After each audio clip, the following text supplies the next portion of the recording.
Sur la Côte d'Azur, la fréquentation des TER est la plus importante de France en dehors de la région parisienne.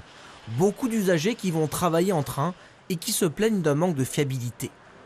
Tous les jours, il y a des retards. Moi, j'ai bossé souvent à Nice pendant 3 ans et il y avait des retards au moins 1 à 2 fois par semaine. Hein. Facile, ouais. Et des retards, des trains aussi supprimés des fois à la dernière minute. Une mésaventure qu'a connue lui aussi cet employé. Venu pour un séminaire à Antibes, il est parti de Marseille ce matin et a dû sortir du train pour un problème mécanique. On nous a redirigé vers un autre train qui devait nous amener vers une autre correspondance à Cannes.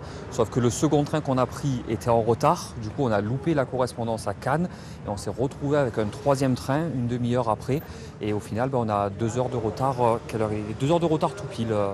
Dans une enquête que publie l'association de consommateurs UFC Que Choisir, un usager quotidien subit en moyenne 2 annulations au retard par semaine, particulièrement ciblée la région PACA.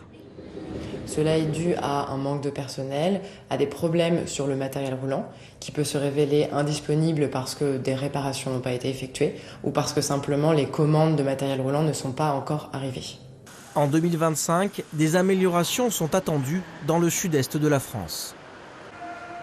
Des infrastructures supplémentaires vont être créées, des matériels vont arriver, des centres de maintenance qui sont indispensables pour le bon fonctionnement ferroviaire, et puis un nouvel opérateur qui travaillera en collaboration avec la SNCF, qui est Transdev. Transdev annonce doubler le nombre de trains entre Marseille et Nice. Quant à la SNCF, elle promet un train tous les quarts d'heure sur la ligne Cannes-Menton dès 2025.